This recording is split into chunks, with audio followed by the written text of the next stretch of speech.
For quite a few years now, fans of Christopher Nolan have suggested that he should direct a horror film. There's certainly some precedent for this throughout his career. Spooky scarecrows and batty bats, serial killers and uncontrollable logs. Hoo-ah! The unusual narrative framing of Memento could translate very well into a psychological nightmare. But what if I told you Nolan had already directed a horror movie 35 years ago? Kind of. Back in 1989, he earned his first officially listed directing credit on a horror short titled Tarantella, not to be confused with the Italian dance. Terrifying.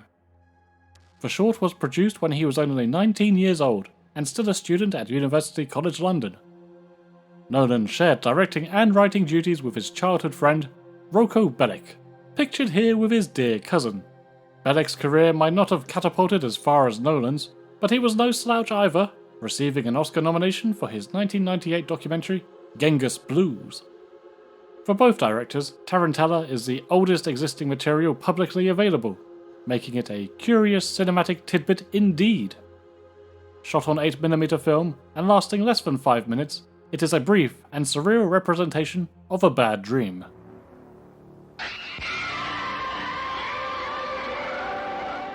The protagonist, played by Christopher's brother and frequent collaborator, Jonathan Nolan, is suffering some disturbed kip.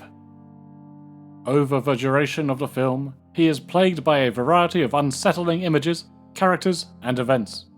Most notably, he's haunted by a bloody big tarantula, and also Christopher Nolan himself, who looks like he got lost on his way back to the Black Lodge. That's about as deep as it goes in terms of plot. Tarantella is more concerned with forming an experience. Tarantella places all its chips in the realm of ambiguity and interpretation. Featuring no dialogue or diegetic sound, we are served an ominous, sickly synth soundtrack that rumbles beneath the onslaught of strange imagery.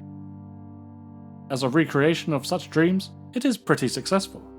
The frequent jarring cuts between shots that are all infused with a constant unending sense of movement really puts you in the sleeper's headspace.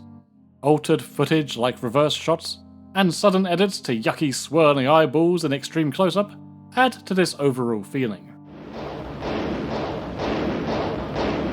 In the latter half, the man is chased down the street as the quick camera work and fast-paced industrial drums evoke comparisons to the cult classic Tetsuo, incidentally released in the same year. We've all endured a similar nightmare, and I'm sure we can relate, and it's not all too comfortable to be dragged back into that position. On the other hand, despite its merits, and without trying to sound derogatory, Tarantella is obviously still a student film. Attend any media class or amateur film festival, and it is guaranteed that at least 3 of the entries will end with a close-up of an eye staring down the lens. And my eyes see eyes. There's no mystery to how the shots and effects were created. The chase sequence was definitely shot with Nolan hanging out the car window like a loon, but that's perfectly alright. It's a very low-budget affair, filmed on low-grade equipment by teenagers in the late 80s. We're not expecting Oppenheimer here. Ah, no, there he is. Bugger off! This short film was believed to be lost for over 3 decades, having only been aired on PBS back then, during an independent showcase. It was rediscovered in 2021 and swiftly found its way onto the internet. However, many copies found themselves getting struck and removed. Perhaps this is Nolan's handiwork himself. Well, not necessarily him sitting at his desk, frantically scrubbing Tarantella from the web, but it could be his team nonetheless. It is very common for filmmakers to shun their earlier works, whether it is Kubrick with Fear and Desire, Edgar Wright with A Fistful of Fingers, or George Lucas with every project he ever made. Alas, there's a good chance this video will suddenly vanish as well, but that would be a shame, as there is nothing to be ashamed of here. Everybody has to start somewhere. As an audience, it is fascinating to now be able to trace Nolan's career from these very humble beginnings right through to Academy Award-winning success. When asked about working directly within the horror genre, Nolan expressed some interest, due to the genre's visceral nature. Well, this directly tallies up with Tarantella, which, if nothing else, provides a visceral little snapshot of a deeply troubled man.